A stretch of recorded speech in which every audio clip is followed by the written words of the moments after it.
Welcome to the Theorist Composer Collaboration, a podcast interview series highlighting modern composers and music theorists.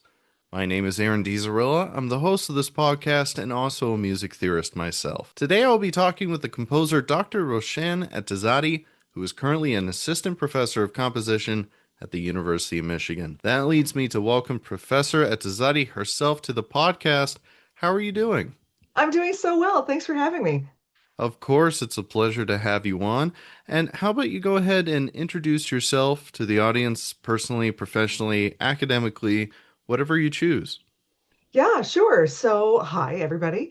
My name is Roshanne Etezady. As Aaron said, I teach at the University of Michigan, where I have been since academic year 2014. Before that, I did a graduate degree at the University of Michigan, but I finished that in the early 2000s. I got my piece of paper in 2005 from the University of Michigan, and between 2005 and 2014 was kind of hopping around being an academic nomad at at institutions ranging from actually I taught in a charter school Mm. like wee ones, little ones, through like large state schools and community colleges and small liberal arts schools and private schools, public schools. I taught in a whole bunch of places for not very much money.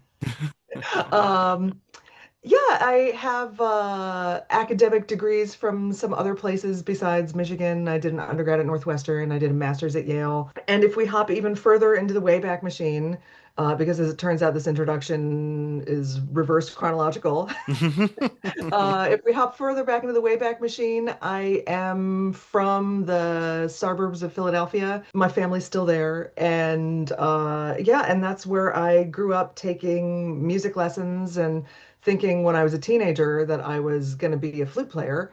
I started out when I was like a pre-teenager thinking that maybe I could be a pianist, but I think I'm just not cut out for it. And I just never had the technique to really be a pianist.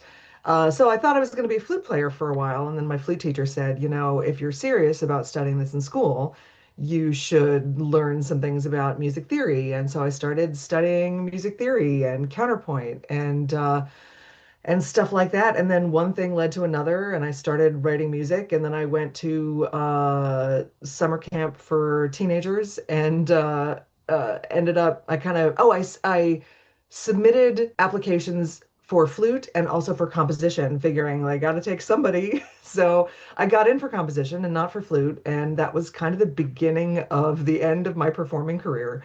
Yeah, I started writing music and stopped practicing music, although for a long time, I would say playing but not performing, and even still to a lesser extent, playing but not performing is really really important to me. Although I don't do it in front of people anymore, it's still really important thing. But yeah, so that was kind of the beginning of the end of the practicing and kind of the beginning of the making stuff up era. Making stuff up era. Sure. And that perfectly answers my second question was reading your bios online. You have quite the career or experience within music, and I was going to ask why composition? And you submitted two applications, one stuck. And Yeah, exactly. It was sort yeah, of, yeah. It's kind of crazy when you think about it. It's a real sliding doors moment. I don't know if people still know that movie, but Gwyneth Paltrow gets on the train and then she's a blonde and then she's a brunette and then the timeline splits. So yeah, it was a real sliding doors moment. Who knows? Because I don't know that I have the constitution. I mean, to be an actual performer is, I mean, it's like being a professional athlete in a lot of ways. It's like being a professional athlete who is also an artist. And I just don't think I have the constitution to do that. So if I had gone into if I had spent the early part of my education thinking I was going to be a flute player, I don't know that I would have stuck with it. So maybe I would have gone to law school or something. I don't know. Who knows where we'd be right now? certainly, certainly. I Being a professional performer is something that I don't know. I mean, I'm not saying that music theory is easy, but it's just like the mental stress, Yeah, constant and physical too, of having to be perfect basically to really yeah. make it as a performer is something that's pretty crazy. Yeah, so another feature of your background as you were just going through is your extensive teaching career. And especially with the number of places that you've taught at. And so it sounds like that being a professor of composition in some way was a goal. My ultimate question is for what end? And I ask that very nicely because a lot of composition people, I want to be a professor. Okay, you want to teach, wonderful. But and this is completely valid. A lot of composers want to be professors for the stability to create their own art. And although, intrinsic passion is great, the reality of the world necessitates the other one. So when I ask which one is it, I'm not saying that one is better than the other, but what was your approach to, getting into the world of teaching and so on? Yeah, let's see. I will say that I feel incredibly lucky to have the job that I do currently. I always hoped for it and never expected it, if that makes any sense. Folks who are in the academic job market know that it is a crucible. You don't just walk into an academic job anymore. I think a generation or two ago, you probably could just walk into a job, but I don't think you can just walk into a job anymore. So I feel incredibly lucky. When I finished my degree, I didn't. It's funny to think about it now. I wasn't even super young when I finished my degree. I think when I finished my degree, I was in my 30s. I didn't want to be, there was no danger. There was no danger of this ever happening. I didn't want to be 28 years old and on the tenure track or like looking for a tenure track job. And I was not. Actually, when I was 28 years old, I was in probably just starting my doctorate, maybe. I had a couple of years out. So there was no danger of ever, kind of jumping on the tenure track too early. And it just didn't seem like something that was academia was something that I was always, the ship was always going in that direction, hopefully. But it never felt like there was a hurry. I sort of always felt like it was going to be there. And my thought was I could freelance for a while, teach part-time, and part of that, as you say, is like you got to eat. So money can be exchanged for goods and services. And so part of it was that because there's just not a lot of money in adjuncting. But part of it was that I wanted to have the flexibility to still do freelancing. And also, I had just gotten married the same year that I got my doctorate from the University of Michigan. And I did not want, I know there are a lot of dual career couples where, one lives in Los Angeles and one lives in New York and they make it work great and everyone is happy. And I didn't want to start out that way. If it ended up that way, then okay. But I didn't want to start things out that way. So I wanted to have enough flexibility to have a personal life. As it turns out, though, I mean, I don't want to give the impression that I was just adjuncting for the money, because if you're adjuncting for money, as I've alluded to several times, like, oh, honey, you're not adjuncting for money. I really enjoy teaching. It's really, really fun. And when you ask about why academia, I'm being a little bit glib when I say that I don't honestly know that I have any other skills. I mean, I'm resourceful and I'm resourceful and privileged and I have a safety net and I would be fine. But I don't know anything that I could do that I would enjoy as much. I love being in front of a classroom. I love working with students one-on-one. I love my colleagues. I love the collaborative atmosphere. It's such a sweet gig. And I hope that everybody has the opportunity to find their way into a job that they are just really at home with. You observed correctly that I'm assistant professor, which means I don't have tenure yet. So hopefully I continue to have this job. I hope this doesn't turn into like an irony lesson, 3 years from now, and like, oh, I'm sure. I mean, I don't know, but I I'm am gonna I'm pasting gonna myself all over the place here.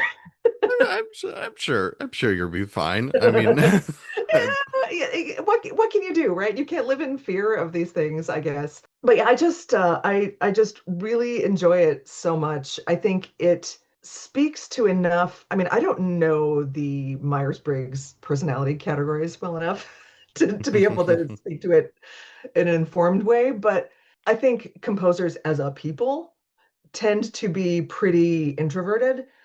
And those of us that, I mean, I say this all the time. I feel like I can kind of cosplay as an extrovert. I have little bursts of extroversion, but like for the most part, and especially as I get older, for the most part, my happy place is like at home with my family and my cat.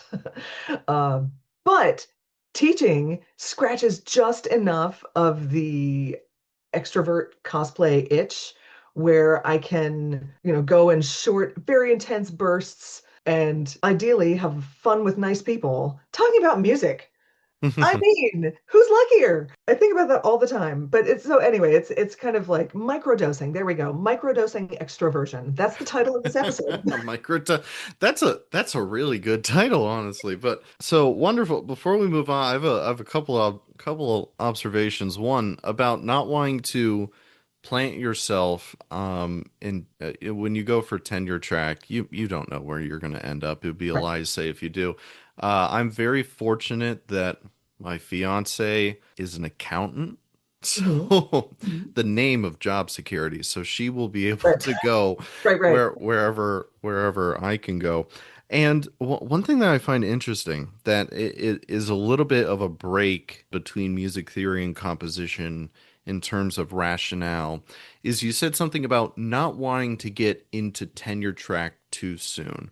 And this is something that I always find interesting. And I want to know if you agree or disagree with this because I'm 23 and I have a lot of friends who are in composition, colleagues, and obviously a lot of friends that are in music theory.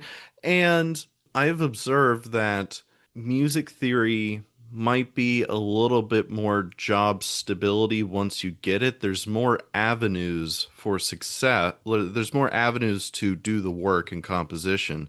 Like you were saying, freelancing. Mhm. Um, there's not really freelancing in music theory. There There really isn't. really isn't, Although unless imagine if there were. Can you imagine? oh my gosh, What a world that would be.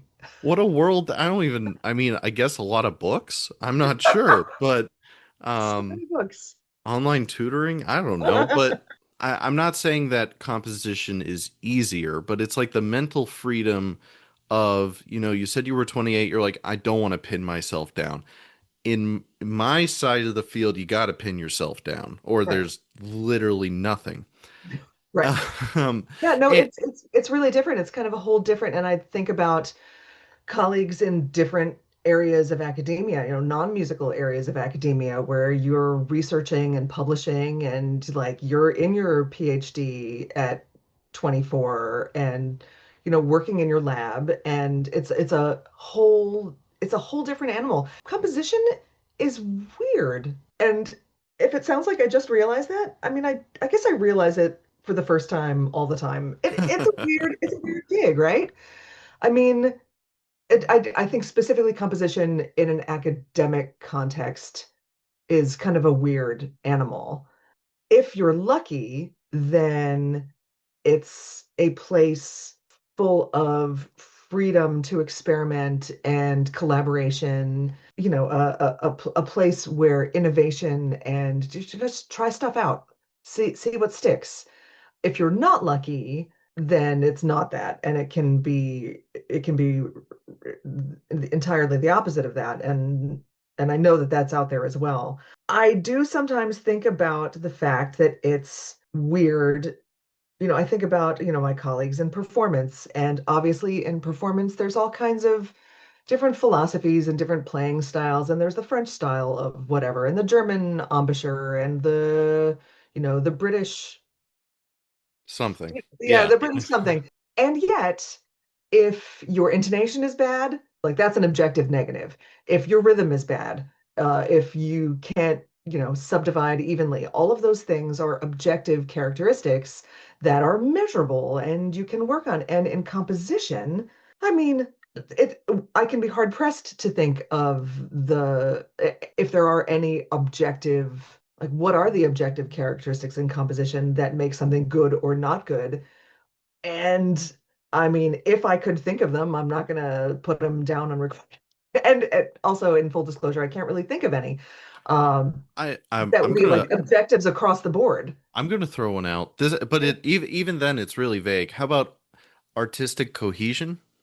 Like that you're able to put out a cohesive idea?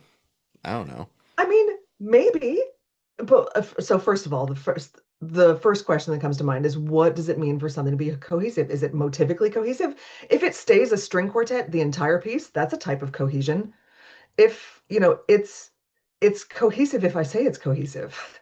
I'm I like that. powerful in Okay. my universe. I Okay. mean, but like what even is cohesiveness? And it's all questions all the time, which is great. When I teach in the fall, I'm teaching some classes that I haven't taught in a couple of semesters, but I teach a class in music composition for non-music majors. And on the first day, and it's so much fun. It's always full. I don't know who the students are going to be in the fall, but historically, there's engineers and poli-sci majors and student athletes and students from all across campus, most of whom have had some kind of musical experience, sometimes quite a bit of musical experience. They just happen to go into, engineering or poetry instead of clarinet, but they could have gone into clarinet. So on the first day, I have learned that I need to say, if you are somebody who needs a correct answer, if you are somebody who will be frustrated by each idea bringing up more questions and fewer answers, then this might be a tough semester for you because the more and more I think I feel like the process is about questions. So I always have a lot of questions and cohesion, like maybe unless my intent as a composer is to create something that's deliberately jarring and deliberately non sequitur and deliberately non-cohesive. And that can potentially be extremely interesting. So I not even that. I don't know. that was a great questioning of my question. That I love that sort of stuff. Yeah, That's yeah, I could do that's it all why day. that's why we do what we do. And Right. that makes me really wonder what your opinion is of like the zeitgeist of how music theory is used in contrast to that, because it's this interesting thing where music theory as a field at the ground level, and what I mean by that, I mean like a freshman classroom or something Mhm. like that. It's notoriously and jokingly full of right and wrong answers. But if you get to the higher level of music theory, you go to SMT, you read the journal articles, quite the opposite. Obviously, it's a theoretical field, so there's less right and wrong answers. I actually I got to experience that quite a bit when I was teaching at Florida State this previous year, a songwriting class for undergraduate students, and it was a non-major class. So I had the engineering, a lot of business people. It's Florida State, a lot of business frat Sure. people, but Yeah. a lot of people, you had some people who like make beats on their computer, and you have some people who, their last musical experience was playing recorder in fourth grade. So a diverse group of people. And I also find it interesting, the me, music theorist, not composer, teaching the songwriting class. It was interesting because in some ways the class was an introductory theory course, but also allowing for the creative freedom to write music, but in the popular music idiom, which in of itself is not conducive to white Western European music theory. And it was an odd clash of things for me intellectually. What I study primarily is pop music, hip hop and rap Oh, cool. in particular. That's what I listen to and that's what I like to study. But of course, you were saying like a requirement for to be a composer or to be a good composer. You were saying like with a performance student, it's intonation. Like you to be a good, you gotta play in tune. With a composer, it's not as easy. With a theorist, I feel like certain people would debate me on this, but I feel as though there is an underlying baseline of expectation for music theory. For you to be a good theorist, you can't, if you only studied canonical German music, I mean, you might get some headwinds in 10 years or so, but you're probably fine and set. In myself, if I only studied hip hop and rap, you also got to know the canonical German music. There's like Yeah. a baseline. If you are good, you need to know this. Doesn't Mhm. matter if you're doing something that's outside the expectation. What are your thoughts on that? Oh, it's complicated. Oh, yeah. Yeah, I have my own personal thoughts, and I think there's going to be so many people who disagree with me. I think there's a certain amount of gatekeeping that happens, like, oh, you're a college freshman and you weren't aware of the Bartok string quartets? Check minus. There's my personal feeling is there's good news and bad news. The good news is, the good news is the same as the bad news. Spoiler alert. The good news is that there is so much music right now that we can access, all of us, most of us, many of us. There is so much music that we can access 24 hours a day without even leaving the house, without even putting pants on. You can access centuries of music from so many places around the globe. It is impossible to know all of it. Personally, I don't think that it is a requirement that somebody should be able to sing the secondary theme from an even numbered Beethoven symphony, but not six. I'm not even joking. These are the kinds of gatekeepy things that when I was a student, like if you can't do that, then what are you even doing? But that doesn't seem particularly relevant. What I would like would be for like it's so okay to not know stuff. It's more than okay to not know stuff. There is too much stuff to know. Hmm. But what I think composers in particular, we should be curious about stuff in general, and we should be especially curious about music. And so, if there's something that we don't know, if I come to college and I'm not familiar with the Bartok string quartets, and my teacher is in paroxysms about how great they are, then I should go investigate that. Like, I don't have to feel dumb about it, Hmm. but like, go check it out. Or if there's something that because it's also, especially for composers, I think we come at things in, sometimes we get to our composer identities through kind of circuitous routes. We don't always, I had a pretty traditional route. I took piano and then I took flute and then music theory and, youth orchestras and symphony bands. And now bleep, blop, bloop, here I am. But, there's plenty of people that come up in different ways, playing on GarageBand, just putting sounds next to each other, taking a thing that already exists and chopping it up and mixing up the order just because it sounds like fun. Hello, that is composing. Hmm. That's Yeah.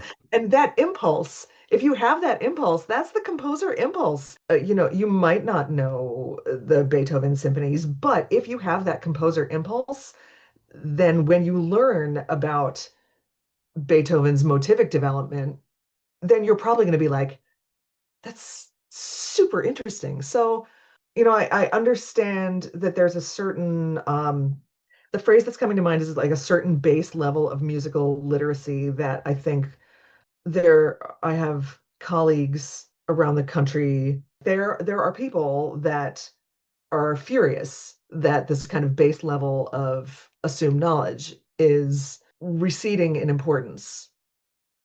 You're probably aware too the similar sort of thing in music theory as well, or a similar push and pull when it comes to that. I err on the side of being okay with those things going away. That's where I generally feel more friendly. I grew up a violinist. I still am. I have a job teaching piano and violin at a studio locally in Tallahassee. I understand the classical idiom. Now, I also interesting. I did not grow up with classical music really in my ears. I grew up with popular music.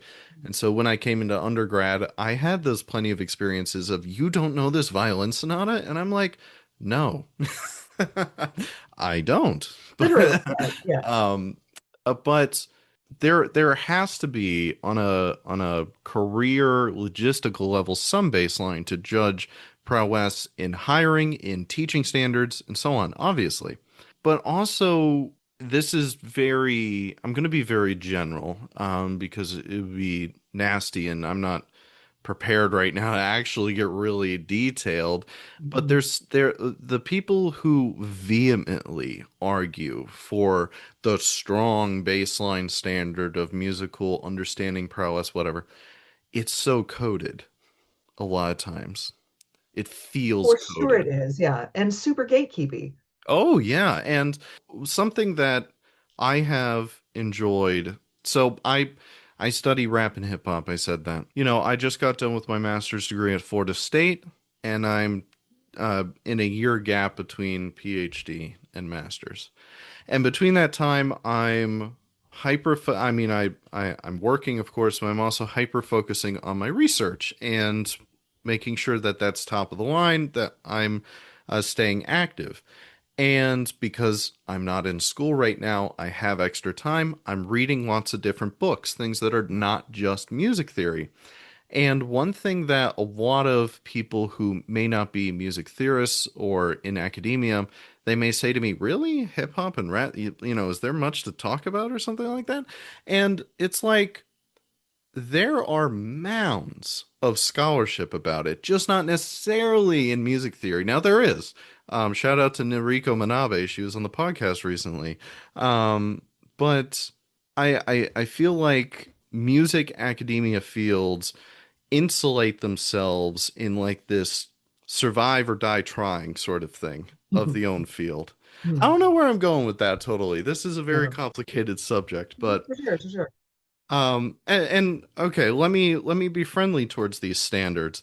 One thing at Florida State that they require for all of their graduate music theory students is to pass certain piano exams of, like, can you play in E flat major, correct voice leading, put a Neapolitan on the correct metrical beat to make it make sense. Can you improvise that?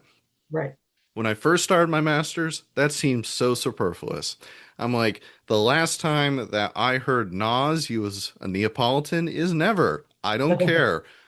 But having learned that skill, having going through that trial and tribulation, it just helps my thinking a lot. Sure, And yeah, and it makes me feel very adept at piano and like mentally um understand the flow of harmony so much better.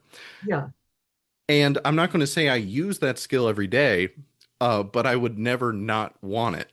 You know what I Right. mean? Yeah, So, okay. yeah, I'm not sure where I'm going with all that, but I'll yeah, give it back to you. yeah, yeah. No, and I mean, knowing more is preferable to me to than knowing less. So, I mean, I would rather, I mean, I agree. I would rather have that ability at my fingertips than not. Although, like right now, I couldn't do it. Um, I mean, I couldn't do it off the top of my head, but also I'm not a theorist and I haven't had to teach music theory. And when I have taught music theory, I have not had to do that off the top of my head. But, the music theory that I've taught is really like fundamentals. It's not, Mhm. nobody has ever asked me to do that, and nobody ever will. But I think an interesting question is why we do it here too. Why do we privilege piano? Why does it have to be piano? And I understand, if you're going to be Is it just because of teaching in a classroom? If you're going to be teaching in a classroom, probably there's going to be a piano in it, and that's where you have to do the thing, or is there something inherently, virtuous and good and smart about piano? Yeah, Because we have a the lot of students come in who say, I can't do this. I mean, we don't have a lot of, but occasionally a student will come in and say, I can't do this at the piano. I can do this at the guitar. But like, too bad, so sad.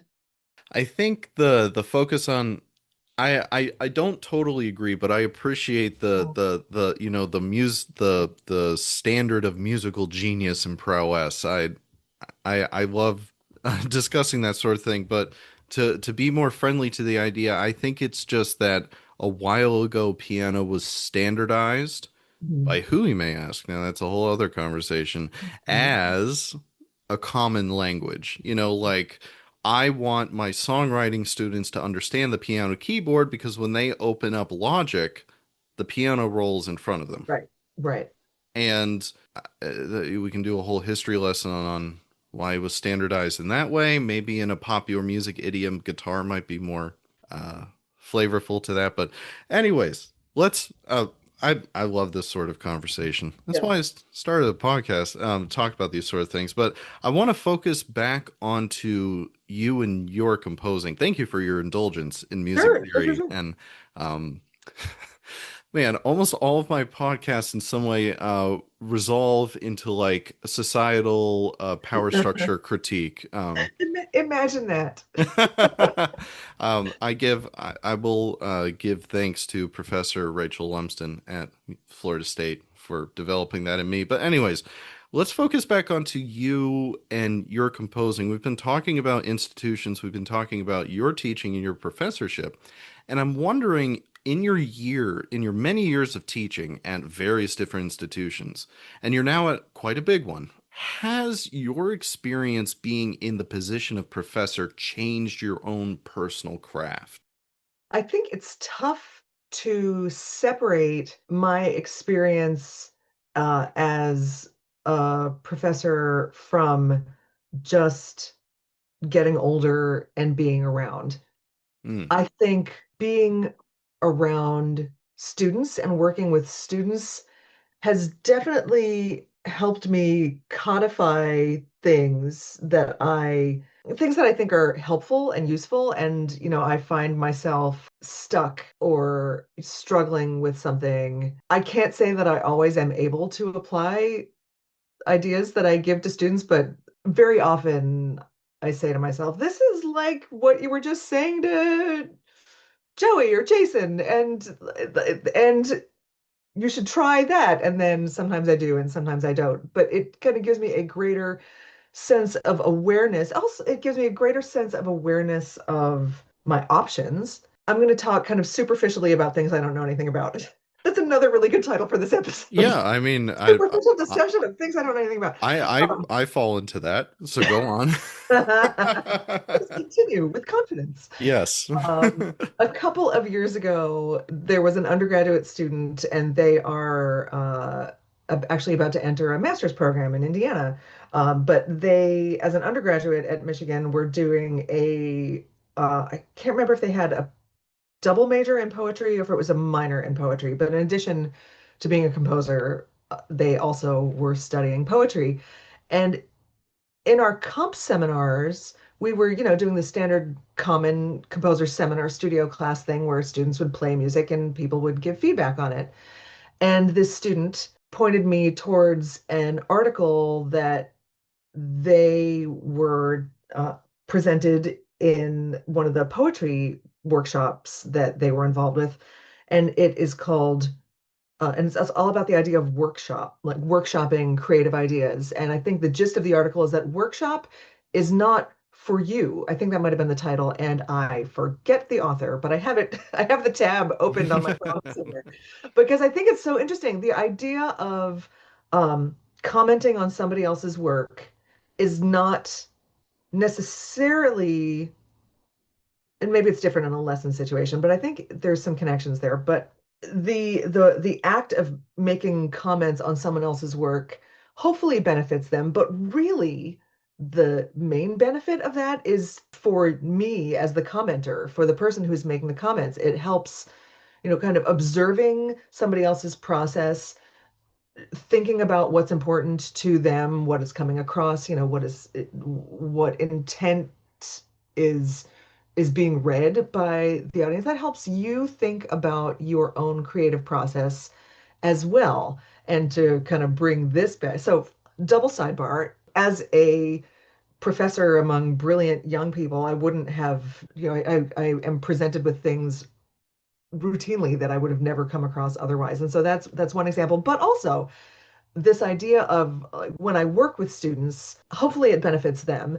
And also it affects me as well, because in giving them feedback, in a way, I'm giving myself feedback. As I'm saying that out loud, I'm evaluating whether or not I feel it's true. And I think I kind of do. I think it is true because it's helped me to, the goal is for us all to become our own teachers, to make the no, not, I was going to say to make the teacher obsolete, but maybe that's not exactly it. Maybe the goal is to become your own teacher, which is its own whole thing. So I'm not sure how much of that experience for me is specific to being a professor. If I were teaching people outside of professordom, if I would still have that if I would still have that type of experience. And your perspective on things changes a lot as it turns out. As you get older, you think about things differently. And so I don't know how much of my own changes have to do with that as well. But I think it's definitely fair to say that I think it has made me, I think being working with students, I keep saying working with students, and I don't know if that's the best part, obviously, of being a college professor, but it is not the only part. But I'll just keep focusing on working with students, which you can also do not as a professor. And so I don't know if maybe I'm picking at the wrong thing. Like, maybe I'm being excessively semantic about professorship specifically. But at the same time, so working with students, I think has made me more insightful and reflective in a lot of ways about my own process. And also, I I have students who are fearless. They're just not, they not all of them. And not even that this necessarily is itself a uh this is not, the goal, but I have students that I can see on a Tuesday, and then the following Tuesday they've come back and they have 6 minutes of music. Oh, oh, six, really? I know, sometimes more. And it's not always perfect, but sometimes it's super good. And I'm kind of mad at them about it. And I'm not really mad at them, but just the chutzpah, just being Hmm. like, yeah, that's a thing I can do. And I think that's something that a lot of it, I mean, I think just sort of the brashness, not in a bad way, but sort of the fearlessness of youth is something that's wonderful to be around, because that's also something that becomes a memory as you get to be middle-aged. And it's great to be around because you sort of, and when I say you, I mean me, I kind of think, well, you know, this is a thing that can be done. People do it every day. It's inspiring, I guess is what I'm saying. So there's that too. So I definitely think it affects me. I think seeing people, these young people conceptualize big ideas and go from, concept to product, seeing them say, I have this idea for an opera. And then, 2 years later, it's an opera. It used to be in their head, and now it's an opera. That's amazing and inspiring, and is a great reminder that it's feasible, because that's really easy to forget. Maybe this isn't for everybody, but I think as one gets older, perhaps it's easy to pay more attention to obstacles, I think, when you're older, which is not to say that you don't have those obstacles when you're younger. I think I don't know, you maybe just don't have the hangups. I don't know. Now it's turning into a therapy session. But That's it's, okay. that's the thing about composition. It's uh so Personal. often can walk the thin line and turn into therapy at any moment. There have been a couple episodes where, particularly when we're talking about a personal piece, that it Mhm. is turned into that. Actually, one of your students, Mary Denny, Oh um, yeah. an episode that got pretty personal with the piece that we were talking about. To extrapolate a little bit on what you were talking about, how you're not sure if what you're talking about is from getting older or just seeing and doing things. I feel like if I were to guess from what you're describing, it's that it's not unique to professorship, but when you're a professor, it's like heightened. Like Yeah. you just do a Yeah, yeah. ton of it. And Yeah.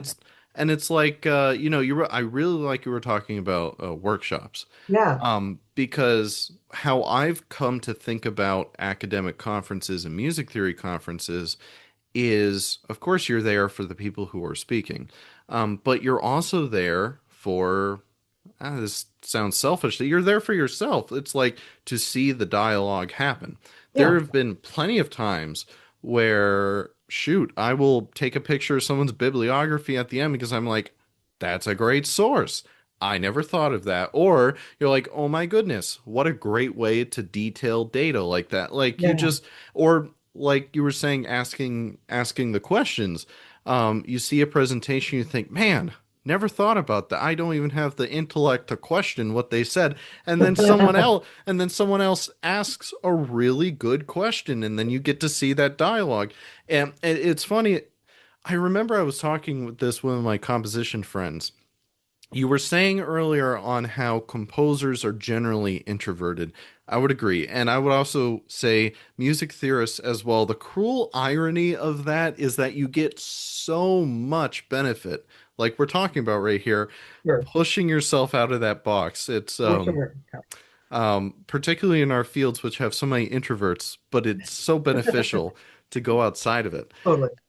So I agree with what you're saying. I hope one day to have the sort of accelerated personal experience that you're talking about, Yeah. as many people in my position hope. But speaking about your students, something that I'm wondering. So you, in many different facets, are a very highly accomplished person. You went up the ranks of teaching, professorship, and here you are at a nice university tenure track. Fingers crossed. Right. But you're doing very well in a number of ways. And I'm wondering when you've seen a handful of years of students at a high level university and throughout all your teaching, what are some aspects that a student does that you just look at them, you're like, they're going to do well? Yeah. Like, and conversely, what are some aspects that you look at a student and you're like, man, if you just shift a little bit, you're gonna shoot off. Like, Yeah. Yeah. Yeah. so what are some aspects you've picked up over the years with students with that? Yeah. Let's see. 'Cause that's definitely, I mean, I know exactly that, like, ping, like this person I'm not worried about. Like Yeah. they're gonna do their thing, whatever that is.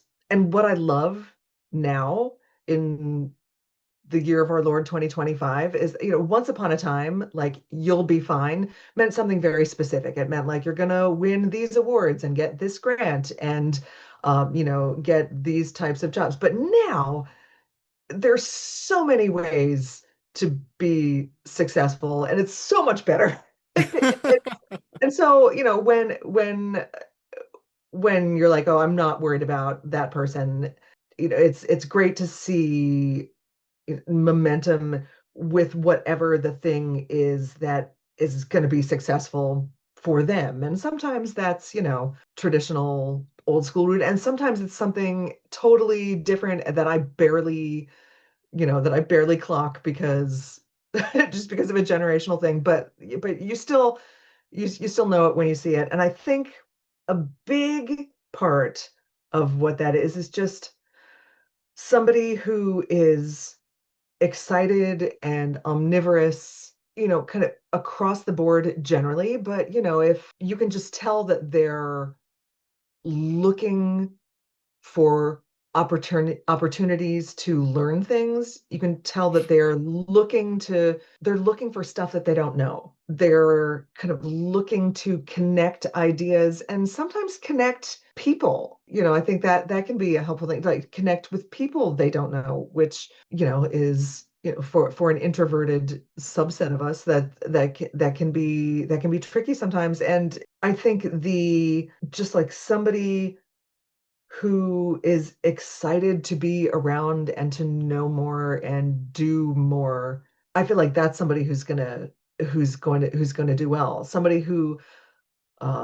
whose first inclination is to say yes and rather than well, but you know, th I know who I would want to work with, and that artistically, I think they're going to be better off with a yes and, with a yes and outlook. I think philosophically, I think personally, I think professionally, I think it's just kind of better off all around. I think, let's see, I think a lot of students, let's see, well, maybe not a lot. Once in a while, when I see a student, and I see this in myself as well, sometimes, I think. There are times when the biggest hindrance, the biggest obstacle getting in our way is sometimes ourselves. Mm. And so I do think I've said in my head, not to a student, but sometimes to a student, not in so many words, but if I could just get out of my own way, then things would really, that would make so much room for things to really start rolling. Maybe don't if I could stop torturing myself about these six measures, that would make so much room for the rest of this piece to fall in. Like the block that I think I have is not really a larger block. It's just like this little thing that I've set up for myself. But if I could just not, then make some space to let the other stuff in. If and that's kind of general, but I think that as humans, maybe just across the board as human people, getting out of our own way is such a it's easier said than done. But I think that's part of it. I think I have a lot, not a, again, I have I think historically I've seen it happen where a student kind of gets into their own head about, having a block or not, not wanting to, I don't know, I'm not even sure where I'm going with that. But when a student gets into their own head, then as an outsider, it's easy to say, oh, all they need to do is get out of their own way and they'll be fine. Just like when I get inside my own head and get in my own way, it's easy for somebody to say, just have you tried not doing that? And it's impossible, not impossible, but I mean, I don't, so it's relatable and I don't mean to belittle it. But I would love to see people have the opportunity to just kind of get out of their own way and make space for the momentum, myself included. Yeah, yeah. I mean, if you I mean that's a lifelong struggle Right? For sure. for Yeah. for most and probably all of us. Yeah. And so when we talk about students, and in your case, your students my age, and when I talk about my students, only a handful of years younger Hmm. at this point, we're talking about the future. Having this podcast for a year and a half, as someone who is not a composer, I have a lot of friends who are composers. I care about the field of composition a lot, obviously, talking to composers on here. But I've gotten a lot of perspective over the year and a half, purposely searching out for things that are different, things that I've never seen before, constantly meeting new people, seeing new music. And it's this interesting dichotomy I found of what's in the official halls of institutions in composition across the country. Who's on faculty, what are they doing? And frankly, again, it feels asinine to say this is my opinion, non-professional opinion. It feels very homogeneous sometimes, whether in style and, yes, let's say it, identity, white men galore, as one myself, and especially pot calling the kettle black. I'm a music theorist too. Let's be real here. So then you look at institutions and you say there's like a monoculture almost of composition, but that cannot be further from the truth. The all the things I've seen online, people who may not be in positions of faculty, but maybe adjunct or they're doing their own freelancing thing, 100 different jobs. There is such massive diversity in identity, in style, in approach, in people, in everything in composition. And there's probably some easy answers as to why, but there's probably much more harder ones about why that's. I'm seeing this dichotomy of how this beautiful diversity of all this is not reflected at the highest annals of the Mhm. field. And I suppose my question to you is, do you see it that way? What is your opinion about that? Yeah. Yeah, I think, I mean, I know what you mean. And part of me wants to, I have a couple of different thoughts about it. I mean, I think that maybe does it all, this would be better as a conclusion. And also, I don't have, here's a question that I don't have an answer for. I guess maybe it all comes down to the question of what is music for? What is it for?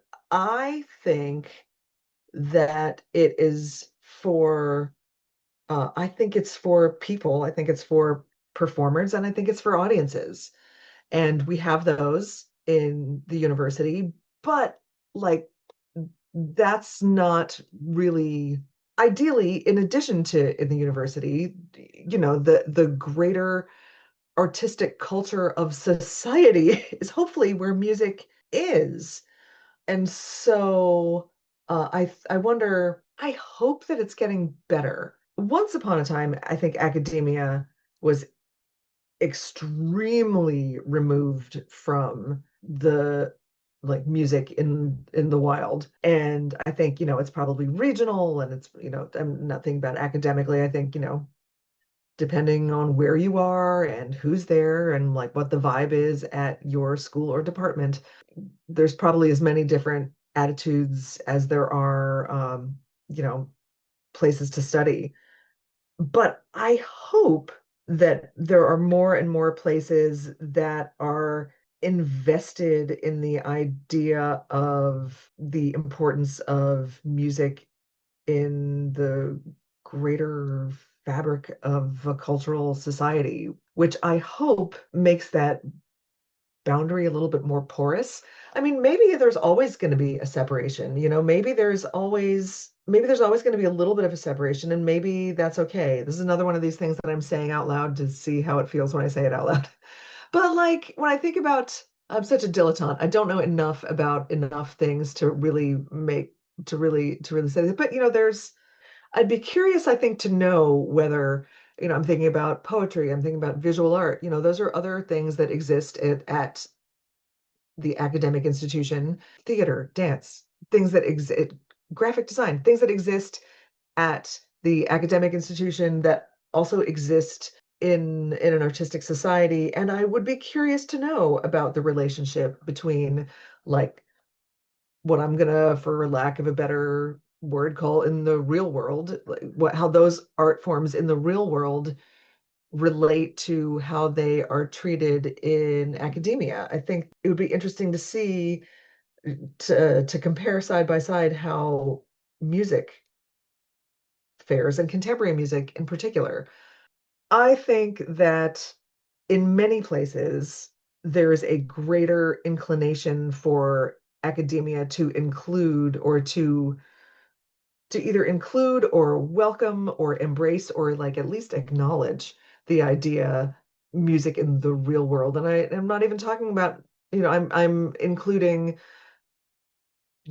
what is sometimes awkwardly called concert music or classical music or art music and popular music and or vernacular music to continue to make things awkward. I think there's more. I think your point is well taken. And I also hope that it's getting better and things are becoming more inclusive because otherwise, what are we doing? It seems like a good way to become irrelevant quickly, which also makes me think, well, what does it even mean to be relevant? And then that's a whole nother thing that I don't want to do. Yes. Well, I I am so intrigued, and I think that might be the episode title. Who is music for? I think that's a very interesting question. And I think that's something that myself and my colleagues in music theory should also think about. And I'm not pointing towards criticism in some way. I think that's just a very intriguing question to ponder.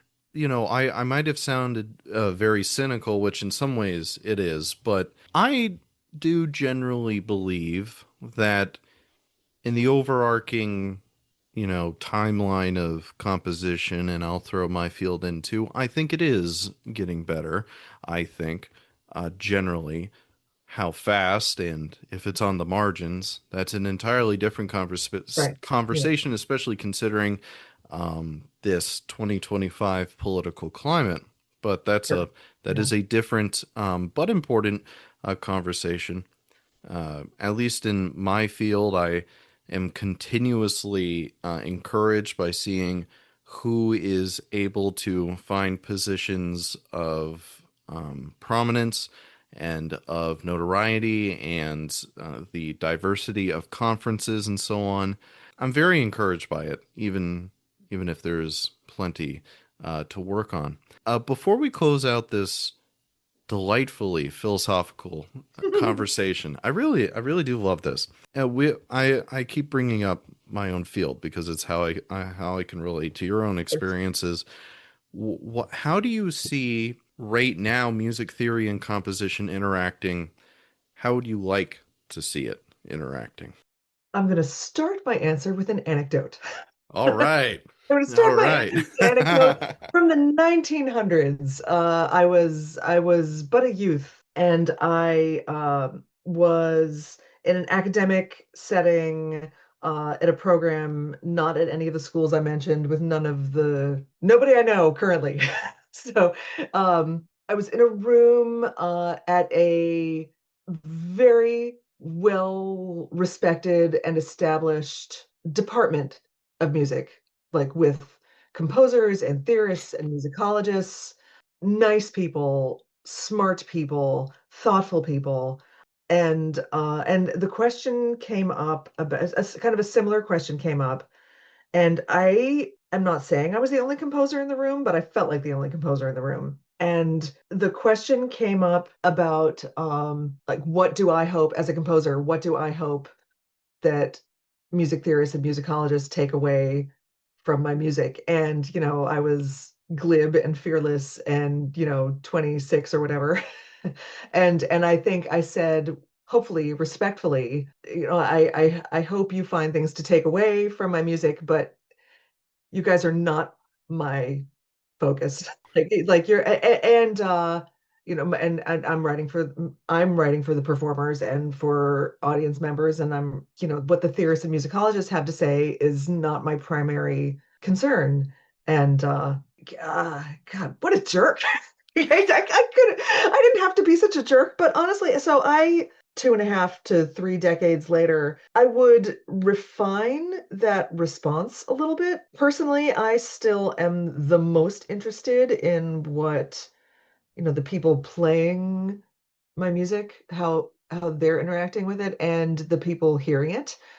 And sometimes those people are musicologists and theorists, and I want there to be things there for them, but I'm not concerned about posterity, and I'm not concerned about how things will be received intellectually. However, I think, okay, so correct me if I'm wrong about this. It seems to me that, again, something I don't know that much about, but I'm going to make sweeping generalizations about. It seems to me that at its core, music theory, what it's for is to kind of put into words the thing in music that makes you go, oh, that, like to try to catch some of the lightning in a bottle so that, well, because like lightning in a bottle is a cool thing to talk about. And ideas are interesting, and maybe if we know how to do it, maybe we can do it again. And so I think I don't like the idea. So that seems, surely that can't be an accurate description of what music theory is for, because it's so res like responsive. It's not proactive, it's reactive. And so I don't want to like paint music theory with a reactive brush, but I feel like when my world intersects with music theory, like actual music theory, not like the fundamentals of grammar, which are like giving people the language to discuss the actual music theory. Hmm. But when I think about my own interaction with music theory, I think the most satisfying parts are how to describe the lightning in the bottle that makes you gasp or tear up or that kind of thing. Is that what do you think? I I generally agree. I generally agree. I mean, even the most traditional, and I'll put big quotes on that, traditional music theorist would agree of if they're doing a harmonic analysis of an 1800 symphony, you're still most focused on what makes you go, "Oh, wow." You Yeah. know, And you're why? Yeah. Yeah, exactly. and I agree that's generally what music theory is. I think that anecdote that you gave was incredibly interesting because I'm sure that they were expecting a clinical answer. I mean, if I was in the room, I'd probably roll my eyes a little bit if someone said, but There may have also, been eye rolling. I don't remember well yeah, enough, but yeah. but I don't besmirch you for the attitude towards it because I feel like there's a lot of times for people creating new art to adhere and adhere not only to theory, but the music that theory has been developed from Western classical canon and so on. And I think of theory, my own work, as something closer to what you said about trying to describe that lightning in the bottle. I see composition, and this is why. I mean, I have two halves of my research. It's rap and hip hop, and then modern composition, which that can mean that can mean anything. So So many things. Yeah. I'm still working on what that really means, but it's two so I have a large rap corpus study that I'm working on, but I have two other projects. One is a forthcoming publication through SMT Pod where I'm talking about vocal timbres in Ellen Reed's Prism, an opera from 2019 that won the Pulitzer Prize. A phenomenal work. And my other work that I just got accepted to a conference for it. At the time of this episode, I think I'll have announced it. It was I wrote a paper based on wrote a paper about a piece that I had featured on this podcast because I just loved it so much. And that will be I'll present that in mid-October at Cornell. But I love modern composition so much because when I hear music, I feel like I'm hearing the person who wrote it speak. And I think it is such a special and under respected thing that we can listen to someone speak through their music and then talk to them because they're alive. A real living composer. Not when they're 95 Yeah. and not when they're dead. Right. Um and so just when people who are not familiar with what I do or familiar with like friends and family, they say what is music theory? I always describe it as if you were born in the US in a English speaking household, spoken English your entire life, when you go to college you still need to take an English class. You are learning the common language. To understand the language that someone is speaking, a composer, similar to, I'm getting so like, so like high-minded with this, but I see it similar, analyzing that piece that I'm going to be presenting at Cornell. when I'm trying to figure out the language in which the message was spoken, I feel like it's the same way as when I'm analyzing rap lyrics. Like I'm hearing the soul of the person who is writing and Yeah. speaking. And Yeah. so my role as a music theorist is to help describe what is being spoken and Yeah. maybe Yeah. find something that's underneath. Yeah. And so there are good exceptions to this where music theory can come before composition. One of my friends did a extensive paper on um, quartal quarter tonal transformations, but then at the end of his a paper he actually wrote a short quarter tonal piano piece, which was really cool. Fabulous. So there's exceptions to that where theory Good. can come first, but Good. I see my work as admiring the craft and the spoken language of others. Yeah. That's how I see it. Yeah. So it is a little bit reactive, but not in a negative way, like an appreciative way. Yeah, I mean as you said, there is just so much amazing music and art being made every single day that we will never hear. And that's all the stuff that's been recorded and uploaded. Right? Exactly. Yeah. Not counting the things that haven't. There's some lightning in a bottle thing. I've told people repeatedly, no matter what your major is, if you're a performance major, music theory, whatever, go to a composition concert at a college. You do not know what you will hear. I mean, No, it's so great. It's my favorite thing. I love it. Like, I just think of some of the recitals we had at the end of last semester. We had, people do show tunes and, people who focus on kind of like a folk music language. And then we have people doing kind of like Fluxus, you know, um, chants pieces and, postmodern, contemporary art music languages as well. It's you'd never ever know, and I love it so much. I've I've seen at oh man at University of Florida actually has a pretty inventive composition studio. I was happy that I could study alongside a lot of those composers.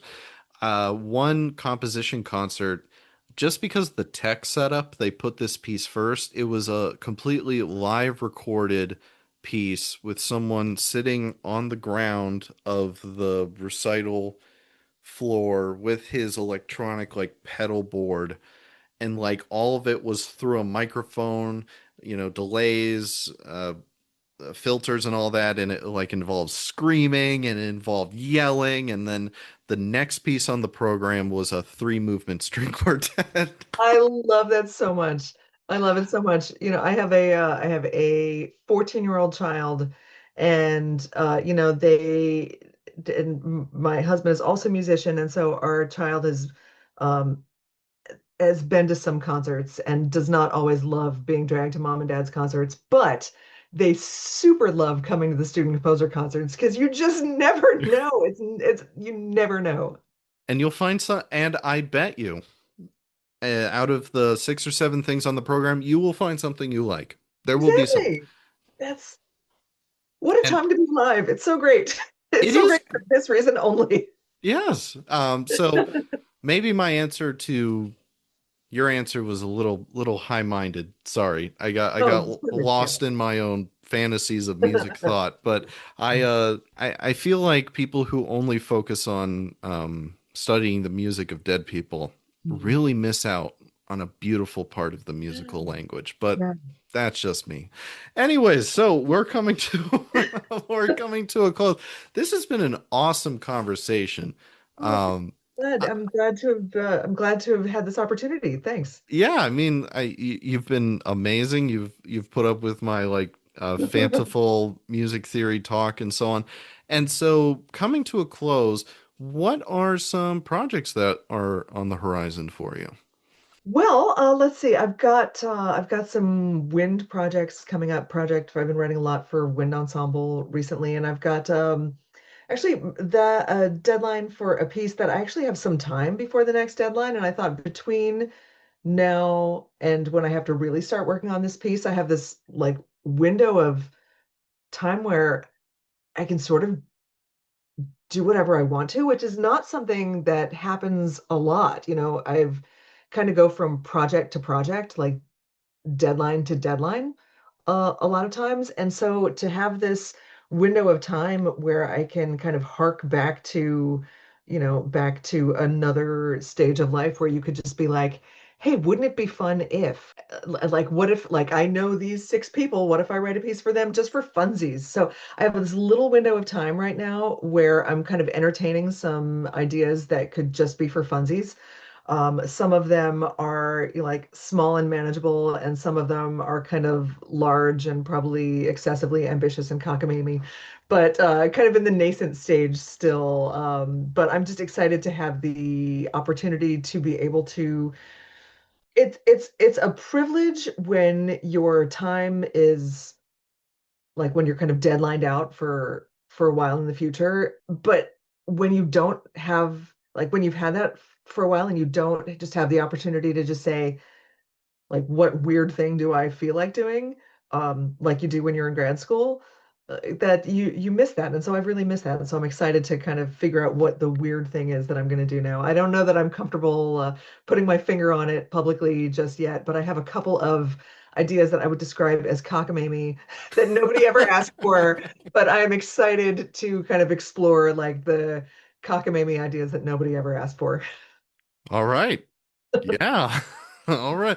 I mean, that's sounds like a beautiful time. Thank you for borrowing letting me borrow some of that precious time that you have of cockamamie exploration. But now what would be a good way, what would be the best way for the audience to contact you with any comments or questions? Mhm. Well, let's see. You can probably either through my website or through email would probably be the best ways to do that, and I'll let you put those up rather than do all the spelling. Yes, certainly. They will be in the description wherever you are listening to this. And so, for the final question or discussion, I always like to give the guest last little say on this. If Professor Etezady, is there anything else that you want to share to the audience about anything that we've talked about today? Music, life, composition, music theory, so on. What would that be?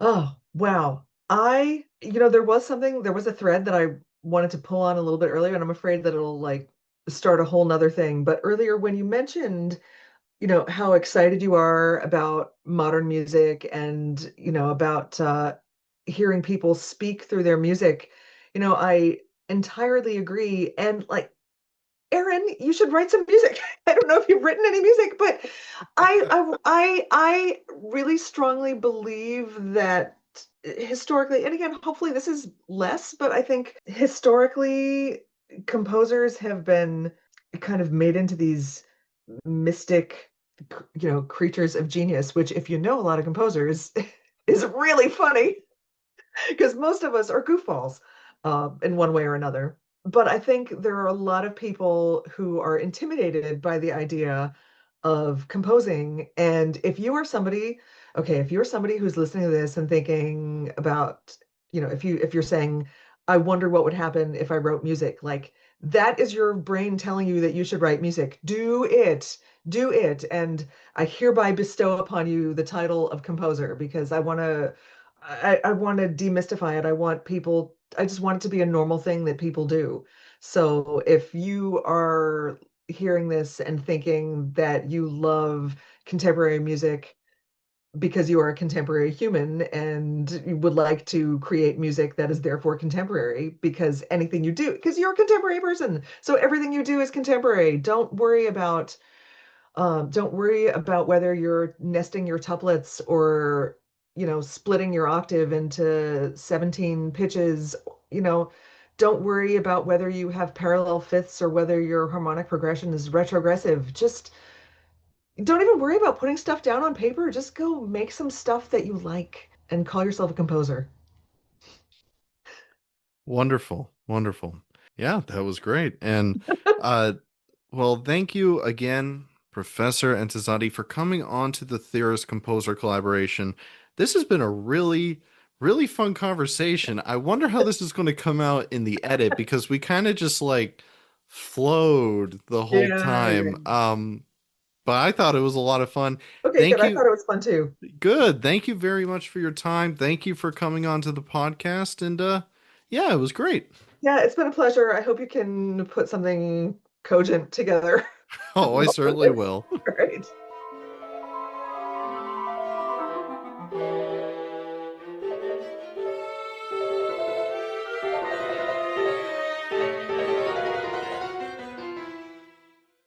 Hello, this is Aaron again, and I want to thank you for listening to this episode of the Theorist Composer Collaboration. I also want to give another big thank you to Professor Roshanne Etezady for coming onto the podcast. Professor Etezady's contact info is listed in the description. I would appreciate it if you could show her some support. For further updates and notifications on the Theorist Composer Collaboration, make sure to follow our Instagram and Facebook pages. You can listen to future episodes through our host website, Spotify, Apple Podcasts, Amazon Music, iHeartRadio, and YouTube. So make sure you subscribe to the platform of your choosing. If you want to monetarily support the work of the TCC, you can click the link to our Buy Me a Coffee page. All donations are highly appreciated. All of the relevant links to follow, listen to, and support the show are in the description. TCC episodes are posted every other week on Mondays, and don't miss our blog posts, which go live a few days before a new episode is added. Make sure to follow our social media accounts and relevant streaming platforms because you won't want to miss it. But until then, this is Aaron, and thank you for joining the TCC.